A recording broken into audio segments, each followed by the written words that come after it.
5 अक्टूबर की press release आई है कि स्मॉल टैक्स पेयर्स को अब चॉइस की जगह 8 रिटर्न भरेगी।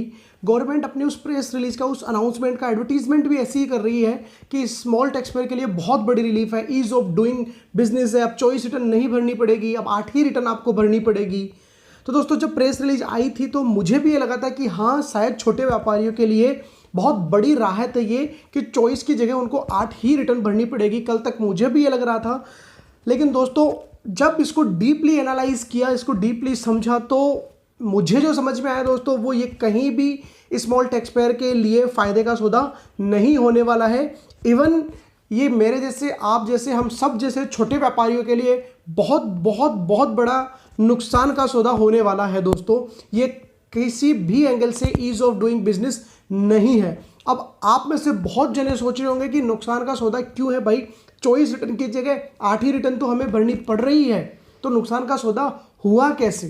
तो दोस्तों, इसके बहुत सारे रीजन हैं, मैं आपको गिनाता हूं एक एक रीजन। पहली चीज़ दोस्तों, गवर्नमेंट ने कंडीशन रखी है कि आपको पेमेंट तो हर महीने करना पड़ेगा।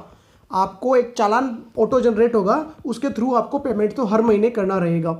अब दोस्तों, जब आप पेमेंट करोगे हर महीने, अगर गवर्नमेंट ने ये तो बोल दिया कि ऑटो जनरेट चालान होगा तो आपको शायद कैलकुलेशन ना करनी पड़े और 2 महीने तक तो आपको 35% का पेमेंट करना है, बाकी आप तीसरे महीने कर दोगे। तो दोस्तों, मैं आपसे पूछना चाहता हूं, अगर आपने पेमेंट कम करते हो आप पेमेंट, तो क्या सरकार आपसे सेक्शन 50 में ब्याज नहीं वसूलेगी? जी हाँ, 100% आपसे ब्याज वसूला जाएगा अगर आप जीएसटी का पेमेंट कम करते हो तो। अब आप अगर एग्जैक्ट जीएसटी का पेमेंट करना चाहते हो तो डेफिनेटली आपको आपके जो सेल करी है, जो आपने परचेज ली है, उसके हिसाब से आपको आपकी जो भी केस लायबिलिटी बनती है उसका आपको कैलकुलेशन करनी पड़ेगी कि भैया पर्टिकुलर मंथ में इतनी सेल हुई है, इतनी मैंने परचेज करी है, ये मेरा अमाउंट आ रहा है जिसका मुझे टैक्स का पेमेंट करना है। पहली चीज़ तो ये कि मंथली आपको टैक्स का पेमेंट तो करना ही करना है, उसके लिए आपको सारी कैलकुलेशन करनी पड़ेगी दोस्तों। तो सारी कैलकुलेशन करके टैक्स का पेमेंट करना is equivalent to filing of return. ये ऑलमोस्ट रिटर्न फाइलिंग के बराबर ही है, केवल बस डाटा पंच करना और ओटीपी लेना ही रह गया, बाकी सारा का सारा काम फाइलिंग के बराबर ही हो गया है दोस्तों। तो हर महीने आपको फाइलिंग जितना काम करना है और क्वार्टरली एक्चुअली फाइलिंग और करनी है। तो बेसिकली 24-12 पेमेंट तो करने जाहिर, और 12-12 पेमेंट तो करने जाहिर रहे हो, और 4 बार रिटर्न भरने की आपके पास वापस आपको 4 बार रिटर्न भरनी पड़ेगी। तो चॉइस की जगह दोस्तों ये चीज़ आपके 12 बार पेमेंट प्लस 4 बार 3B, 4 बार GSTR1, तो 20 टाइम्स तो आपके ये हो गई। तो डिफरेंस जो रहा, पहले 24 बार आपको पोर्टल पे जाना पड़ता था, 20 बार जाना पड़ेगा, केवल 4 बार का डिफरेंस रहा। पहली चीज़ तो कोई बहुत बड़ा अपने आप में ये डिफरेंस नहीं है दोस्तों। दूसरी चीज़, जब आप टैक्स का पेमेंट मंथली करने जाओगे और आप आपकी GSTR1 क्वार्टरली भर रहे हो, तो डेफिनेटली आपने जिस छोटे व्यापारी से माल खरीदा है, 5 करोड़ तक का जिसका बिजनेस है, वो भी ये चीज़ सोच रहा होगा कि मुझे भी क्वार्टरली भरनी है GSTR1। तो वो भी जब GSTR1 क्वार्टरली भरेगा तो क्या आपके 2A में अमाउंट आएगा, क्या आपके 2B में अमाउंट आएगा दोस्तों?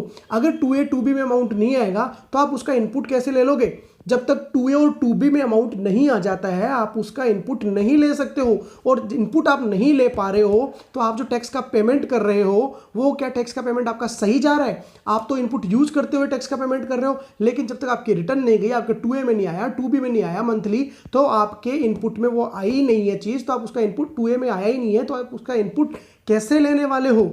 तो यहां पे गवर्नमेंट को सिचुएशन क्लियर करनी पड़ेगी। रूल 36 सब रूल 4 में बदलाव लाना पड़ेगा कि ऐसे केसेस में उस रूल को साइड में किया जाए, क्वार्टरली बेसिस पे चेक कर लिया जाए कि क्वार्टरली बेसिस पे अगर 2A 2B में आ रहा है तो ब्याज की लायबिलिटी आ सकती है, अदरवाइज नहीं आए। और मैं तो बोलूंगा 2A 2B का कॉन्सेप्ट ही खत्म करना चाहिए इनको।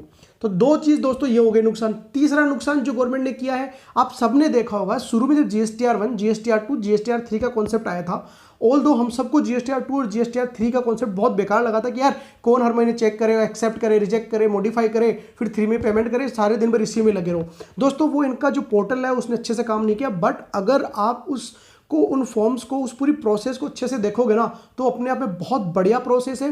अगर आपने जिससे माल खरीदा है उसने बिल नहीं दिखाया है, तो दोस्तों आपके पास समय था कि आप उस बिल को डाल सकते थे और उसको एक्सेप्ट करना पड़ता, तो आपका इनपुट नहीं मिस होने वाला था। हाँ, बिल्कुल आपका इनपुट नहीं मिस होने वाला था। आपने 10 पार्टियों से माल खरीदा, 9 ने दिखा दिया, 1 ने नहीं दिखाया, तो आप जाके खुद डाल सकते थे वो बिल, और वो एक्सेप्ट करता, आपका इनपुट लैप्स नहीं होता। अब क्या हो रहा दोस्तों, आप खुद नहीं डाल सकते हो, 10 में से 1 ने दिखाया, 9 ने नहीं दिखाया, तो आपको 9 के फाइल करने का इंतजार करना पड़ेगा। जब तक वो फाइल नहीं करेंगे आप इनपुट नहीं ले पाओगे। इनपुट नहीं ले पाओगे, आपको खुद को कैश लायबिलिटी के थ्रू टैक्स का पेमेंट करना पड़ेगा। खुद से आप पेमेंट कर रहे हो, जब तक इनपुट नहीं आ रहा है तब तक आपकी वर्किंग कैपिटल ब्लॉक हो गई है। जी हाँ, आपकी वर्किंग कैपिटल ब्लॉक हो गई है। और मैं तो उन लोगों से पूछना चाहूँगा, उन छोटे व्यापारियों से पूछना चाहूँगा, अगर आप मंथली 20-30 हज़ार रुपये अर्न कर रहे हो और वो मंथली 20-30 हज़ार का इनपुट था आपका, जो कि आपका ब्लॉक हो चुका है, आपके सप्लायर ने नहीं दिखाया है GSTR1 में, या GSTR1 फाइल उसने नहीं करी है, उसने गलती से B2C में दिखा के टैक्स का पेमेंट कर दिया है, और आपकी इनकम भी 20-30 हज़ार थी और वो इनपुट भी 20-30 हज़ार है, तो वो आपने वर्किंग कैपिटल फंसा दी है। जितना आपने पैसा कमाया नहीं था उससे ज़्यादा तो आपने टैक्स के रूप में फंसा दिया है। वर्किंग कैपिटल आपकी वहाँ पे ब्लॉक हो गई है, आपकी लिक्विडिटी खत्म हो गई है, केस की जो तरलता है वो आपकी खत्म हो गई है। तो दोस्तों ये था तीसरा नुकसान। चौथी बड़ी बात मैं आपको बताता हूँ, GSTR3 भी जब शुरू में आया था तो गवर्नमेंट ने बोला था ये टेम्पररी है, इसको हम टेम्पररी लाएंगे, बाद में इसको हटा दिया जाएगा। बट मुझे नहीं लग रहा, इसमें बोल दिया GSTR1 और 3B को बाय डिफॉल्ट बना रहे हैं। 31 मार्च 2021 तक तो आपकी GSTR1 3B हटने वाली नहीं है। इवन जब बाय डिफॉल्ट ही बना दिया है तो मुझे नहीं लगता कि आगे GSTR3B हटने वाली है। तो पहले टेम्पररी लेके आए थे, उसका क्या कारण था, इसको परमानेंट कर दिया, इसका क्या कारण है? एक ही कारण है, आपसे आपका पोर्टल नहीं संभल रहा है। आपने पोर्टल बना तो दिया बट आपसे वो बिल्कुल भी मैनेज नहीं हो पा रहा है, इसलिए पहले आपने टेम्पररी बोला, ये कि उनको राहत देते हुए 2A और 3 अभी नहीं भरनी है, अब बोल रहे हो परमानेंट हो गया। अरे भाई, जब वो उस समय राहत बोल रहे थे आप 3B को, अब उसको परमानेंट कर रहे हो, तो दोनों कारण आपका यही तो है कि आपका पोर्टल काम नहीं कर रहा है। तो पोर्टल का आपका काम नहीं कर रहा है, उसका बर्डन आप एक छोटे व्यापारी पे क्यों डाल रहे हो?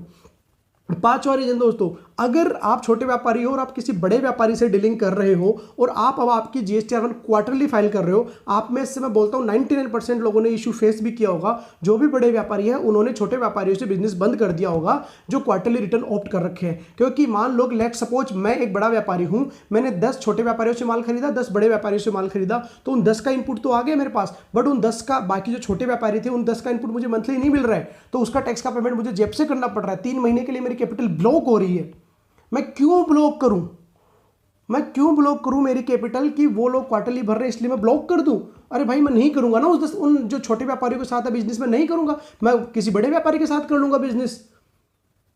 इसकी वजह से छोटे व्यापारियों का बिजनेस बहुत बड़ा नुकसान में जा रहा है, उनका बिजनेस क्लोज डाउन होने की सिचुएशन में जा रहा है, उनके पास बड़ी कंपनियों से ऑर्डर नहीं आ पा रहे हैं।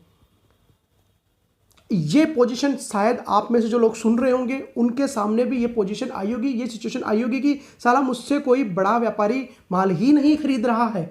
तो दोस्तों उसका यही कारण है, आपसे इसलिए माल नहीं खरीद रहा है वो कि GSTR1 में अमाउंट नहीं आ रहा है। इवन आपका कोई खास जिगरी दोस्त यार रिश्तेदार भी होगा ना, वो भी शायद आपको बोल रहा होगा कि यार अब मैं ये चीज़ खत्म कर रहा हूँ, ये चीज़ नहीं बेच रहा हूँ, मैं किसी और काम में आ गया। दोस्तों आपको ऐसा लग रहा होगा, बट उसमें से 10 में से 5 रीजन यही है, वो आपको डायरेक्ट नहीं बोल पा रहा है कि तेरी रिटर्न क्वार्टरली आ रही है, आपकी रिटर्न क्वार्टरली आ रही है, इसलिए मैं तेरे से माल नहीं खरीदना चाह रहा हूँ, मेरी वर्किंग कैपिटल ब्लॉक हो रही है आपसे माल खरीदने के चक्कर में। बट उसका 10 में से 5 केस में तो यही रीजन आने वाला, यही एक्चुअल रीजन यही है कि GSTR1 आपकी क्वार्टरली जा रही है। तो मेरी तो आप सबसे यही रिक्वेस्ट है दोस्तों, इस बहकावे में मत आओ।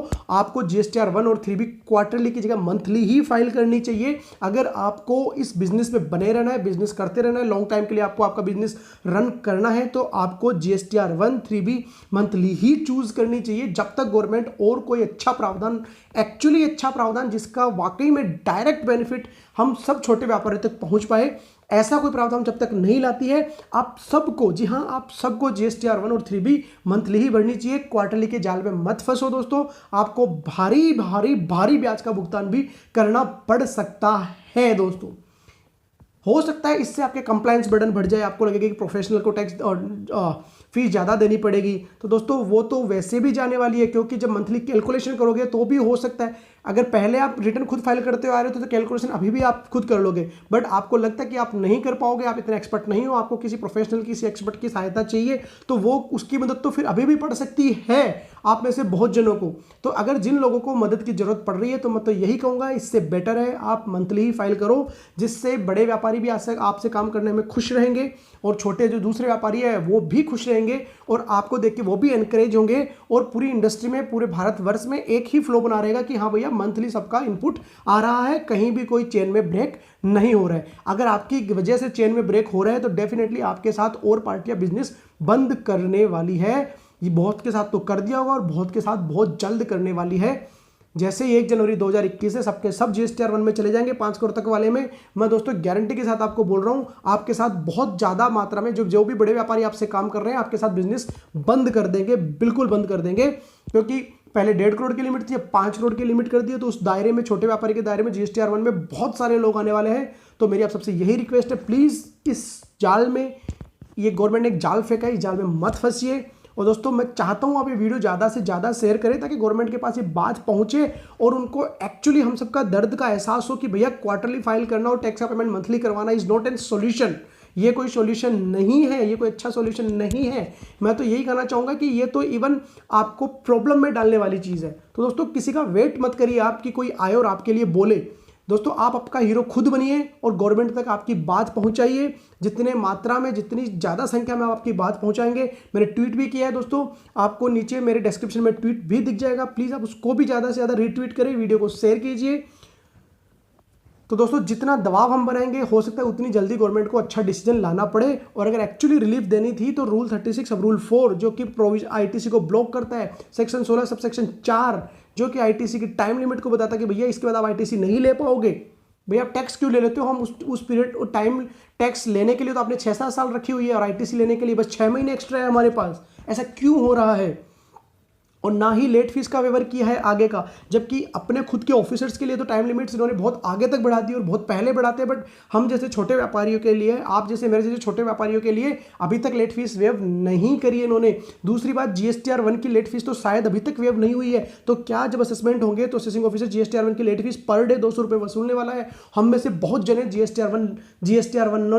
GSTR 1 बहुत लेट फाइल करी है, हम में से काफ़ी जनों ने। क्या उसकी 200 रुपये की पर डे पेनल्टी आएगी या नहीं आएगी? इसके रिलेशन में भी एक सर्कुलर, एक प्रेस रिलीज आनी चाहिए, एक नोटिफिकेशन आना चाहिए कि उस पर पेनल्टी नहीं लगेगी GSTR 1 पे। दोस्तों जब GSTR 3B के थ्रू टैक्स का पेमेंट जा रहा है गवर्नमेंट को, उसका अगर लेट जा रहा है, उसकी लेट फीस ले रही है, उसका ब्याज ले रही है गवर्नमेंट, तो GSTR 1 की लेट फीस क्यों ले रही है? मुझे अभी तक ये समझ नहीं आया। जब GSTR 3B के थ्रू आपने एक पेमेंट कलेक्शन टूल बना दिया, अगर वो पेमेंट लेट आ रहा है तो समझ लिया हमने कि उस पर आप ब्याज ले रहे हो, चलो लेट फीस भी ले रहे हो। बट GSTR 1 पे किस चीज़ की लेट फीस? वो भी 100 + 100 200 रुपये पर डे की लेट फीस। क्या रीजन है इसका? तो दोस्तों कुछ नहीं है, टैक्स कलेक्शन का उन्होंने फीस कलेक्शन के नाम से फीस वसूली के थ्रू पैसा लिया जा रहा है। और कुछ भी नहीं है कि फीस नाम दे दो, जिससे ये भी ना लगे कि हाँ भैया इनसे ज़्यादा टैक्स लिया जा रहा है, और ये भी खुश रहे कि टैक्स ज़्यादा नहीं है भैया, सरकार ने टैक्स कम कर दिया है। तो ये दूसरा तरीका है। और दूसरा मुझे लग रहा है कि अभी भी शायद इनका GST सिस्टम ट्रायल वर्जन पे ही चल रहा है कि कभी 3B को परमानेंट, कभी 3B को टेम्परेरी कभी दिया, कभी इसको क्वार्टरली, कभी उसको क्वार्टरली। और मुझे बताइए छोटे व्यापारी 4 डिजिट एचएसएन कोड कहाँ से मेंटेन करेंगे? मेरा काम 10, 20, 50 लाख का है साल भर का, मैं कहाँ से एचएसएन कोड भर के उनको GST रिटर्नों में चढ़ाता रहूँगा? 10 लाख का मेरा सारा का काम है, मेरा 10-20% मार्जिन है, 1.5-2 लाख रुपए मैं कमा रहा हूँ। मुझे कहाँ से पता चलेंगे एसेसन क्या है? मैं कहाँ किसी एक्सपर्ट कंसल्टेंट को हर महीने फीस भी दे पाऊंगा? तो दोस्तों आप सबको इस पर राय करनी चाहिए, गवर्नमेंट तक ज़्यादा से ज़्यादा वीडियो शेयर करना चाहिए।